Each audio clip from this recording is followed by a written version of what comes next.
ప్రముఖ పారిశ్రామికవేత్త, media mogul, అలాగే ఈనాడు సంస్థల అధినేత రామోజీరావు గారు అనారోగ్యంతో బాధపడుతూ ఈరోజు ఆయన కన్నుమూసినటువంటి నేపథ్యంలో అసలు రామోజీరావు గారి ప్రస్థానం ఏంటి, ఆయన చేసినటువంటి వ్యాపారాలేంటి, ఏ వ్యాపారాల్లో ఆయనకి కలిసి వచ్చింది, ఆయన ప్రారంభించినటువంటి వ్యాపారాల్లో ఆయనకి లాస్ వచ్చినటువంటి వ్యాపారాలు ఏంటి అనే అంశాల మీద మనం ఈరోజు విశ్లేషణ చేసుకునేటువంటి ప్రయత్నం చేద్దాం. ప్రస్తుతం మనతో పాటు ఉన్నారు ప్రముఖ సినీ రాజకీయ విశ్లేషకులు, ప్రముఖ సీనియర్ జర్నలిస్ట్ భరద్వాజ్ గారు. సార్తో మాట్లాడు. సార్ నమస్తే. సార్ నమస్తే అండి. సార్, రామోజీరావు గారు అనారోగ్యంతో ఈరోజు కన్నుమూయడం జరిగింది.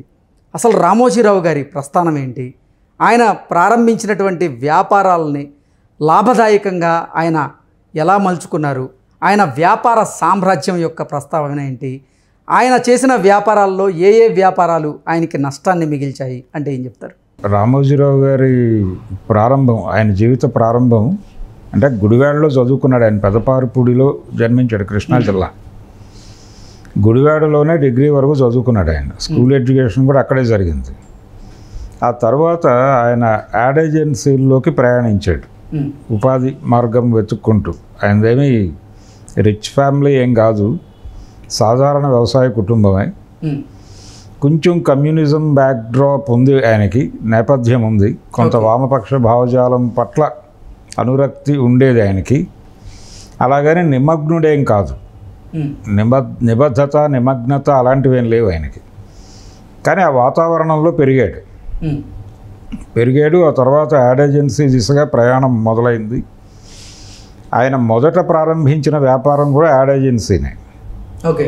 యాడ్ ఏజెన్సీతో పాటే మార్గదర్శి కూడా ప్రారంభించాడు ఆయన, చిట్ ఫండ్ కంపెనీ. ఓకే. ఆయనతో పాటు ప్రారంభమైన చాలా చిట్ ఫండ్ కంపెనీలు మూతపడ్డాయి. ఆయన్ని స్ఫూర్తిగా తీసుకుని ప్రారంభించిన చిట్ ఫండ్ కంపెనీలు కూడా మూతపడ్డాయి. కానీ ఇప్పటికే ఆయనది కొనసాగుతోంది. మార్గదర్శి ఈనాడుకి కొనసాగుతోంది.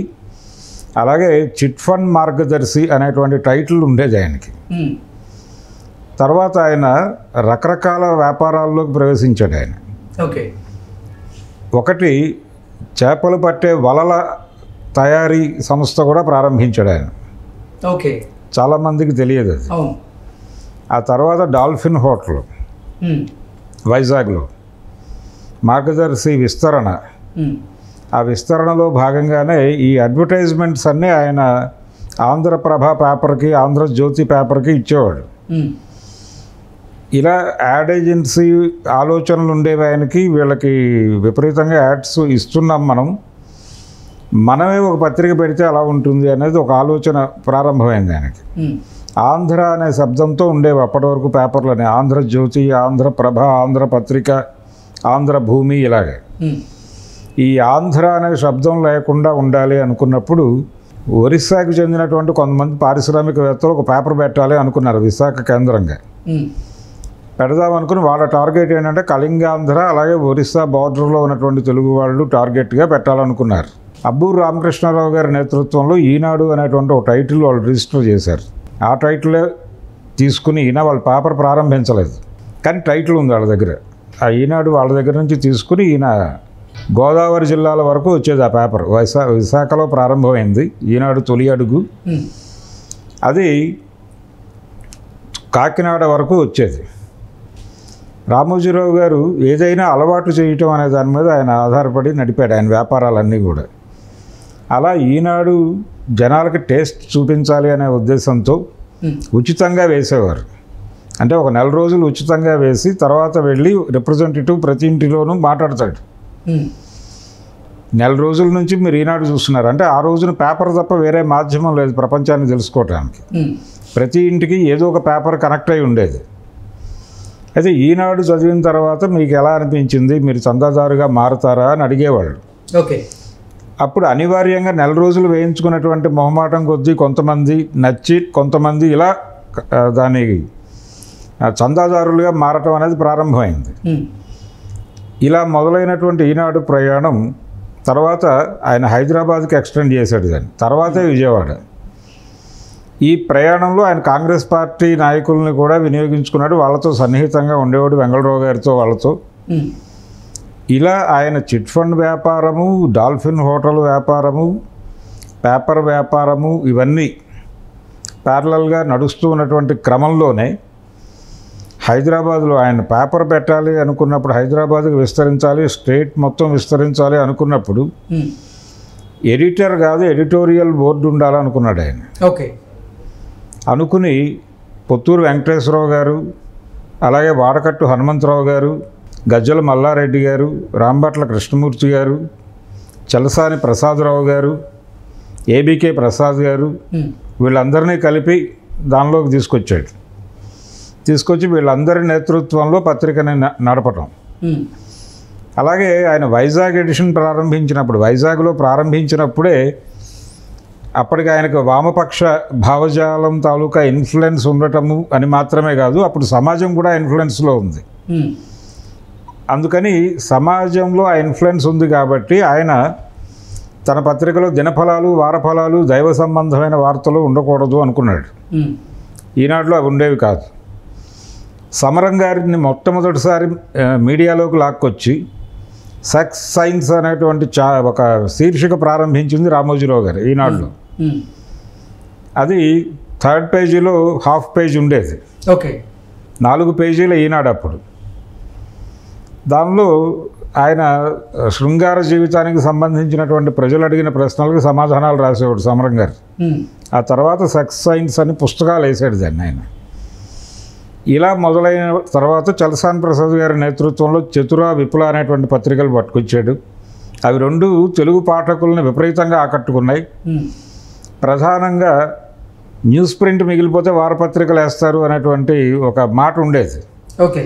అంటే ఇడ్లీ పిండి మిగిలిపోతే మర్నాడు అట్లేసుకుంటారు అన్నట్టు పేపర్కి వాడేటువంటి న్యూస్ ప్రింట్ మిగిలిపోతే ఆ న్యూస్ ప్రింట్ కన్జ్యూమ్ చేయడానికి వారపత్రిక పెడతారు అనే ఒక కల్చర్ ఉండేది. దానికి భిన్నంగా ఈయన నిజానికి ఈనాడు కంటే ముందే ఆయన అన్నదాత ప్రారంభించాడు. ఓకే. ఆ ఏరియాలో ఒక వాక్యూమ్ ఉంది, అక్కడ మనం కాలు పెట్టాలి అనే ఒక ఆలోచన ఆయనకు అప్పటి నుంచే ఉంది. ఇలా కొంత దానికి వాడేవారు. అలాగే ఈ చతుర, విపుల పత్రికలు కూడా భిన్నంగానే కాన్సెప్చువల్ పత్రికలు అవి. విపుల వచ్చేసి అనువాద కథలతో నడిచేది. దీని ద్వారా సమకాలీన భారతీయ సమాజంలో వస్తున్నటువంటి కథలన్నీ కూడా ఇక్కడ అనువాద రూపంలో దొరికేవి తెలుగు పాఠకులకి. అలాగే చతురలో కూడా అనువాద నవలలు వేసేవాళ్ళు, దాంతోపాటు స్ట్రైట్ నవలలు కూడా వచ్చేవి. పతంజలి గారి కాకివనం చతురలోనే వచ్చింది. ఆయన విశ్వమోహన్ రెడ్డి గారు రాసినటువంటి దొంగలు, జైలు లాంటి నవలలు దానిలోనే వచ్చినాయి. స్వేచ్ఛ అనేటువంటి ఓల్గా గారి నవల కూడా దానిలోనే వచ్చింది, చతురలోనే. ఇలా అనేక మంది రచయితల అంటే భిన్నమైనటువంటి సాహిత్యం వచ్చేది దానిలో.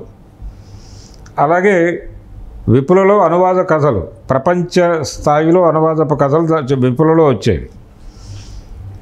ఇది ఆయన పత్రికా చరిత్ర. చలసాని ప్రసాదరావు గారు ఉన్నంతకాలం దాన్ని ఆయన చాలా అద్భుతంగా నిర్వహించాడు. ఈ క్రమంలోనే ఆయన డిస్ట్రిబ్యూటింగ్ రంగంలోకి, ఫిల్మ్ డిస్ట్రిబ్యూటింగ్ రంగంలోకి ప్రవేశించాడు. దీనికి ప్రారంభం సితారా అనేటువంటి ఓ సినిమా పత్రిక. అప్పుడు ఆంధ్రజ్యోతి వారికి జ్యోతి చిత్ర అనే పత్రిక ఉండేది. దానికి ప్యారలల్గా ఈయన సితారా అనేటువంటి సినిమా పత్రిక తీసుకొచ్చాడు. ఆ సినిమా పత్రిక సందర్భంగా సినిమా పరిశ్రమతో సంబంధాలు మొదలైన ఆయనకి. ఈ క్రమంలోనే ఆయన మయూరి ఫిల్మ్ డిస్ట్రిబ్యూటింగ్ కంపెనీ, దాంతోపాటు ఉషా కిరణ్ మూవీస్ అనేటువంటి బ్యానరు.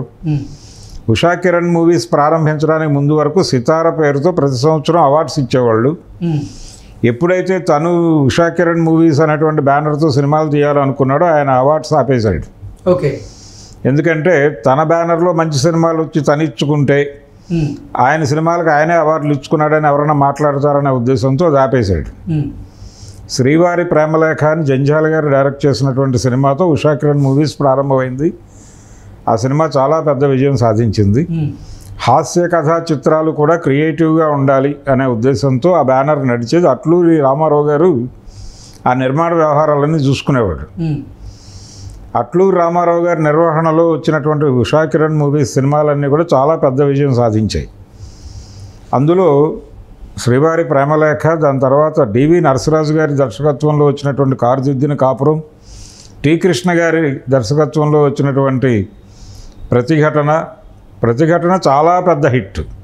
ఆ తర్వాత సంగీతం శ్రీనివాసరావు గారి దర్శకత్వంలో వచ్చినటువంటి మయూరి, ఆ తర్వాత మౌన పోరాటం, ఈ సినిమాలన్నీ కూడా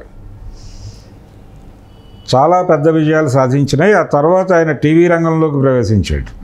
అంటే మాధ్యమం మారుతోంది అనే వాతావరణంలో ఆయన అటు ప్రయాణం. అంటే ఎప్పుడైనా సరే ఈ ప్రాసెస్లోనే ఆయన ఆపేసిన వ్యాపారాలు కూడా కొన్ని ఉన్నాయి. సోమా అనేటువంటి కూల్ డ్రింక్ తీసుకొచ్చాడు ఆయన. ఓకే. ఆ సోమా ఆగిపోయింది కొంతకాలం నడిచి. రైల్వేస్లో ఆయనకున్నటువంటి ఇన్ఫ్లుయెన్స్, అంటే పర్వతనేని ఉపేంద్ర గారి ద్వారా రైల్వేస్లో ఆ డ్రింక్ ట్రైన్స్లో అమ్మేవాళ్ళు. ఓకే. ఇలా రకరకాల పద్ధతుల్లో దాన్ని మార్కెట్ చేద్దామని ట్రై చేశారు, కానీ అది వర్కౌట్ అవ్వాలి.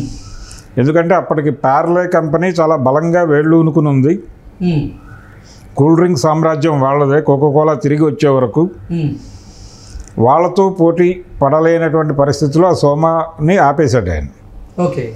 తర్వాత ఆయన న్యూస్ టుడే అనేటువంటి పేరుతో ఒక ఇంగ్లీష్ పత్రిక నడిపాడు, ఇంగ్లీష్ డైలీ.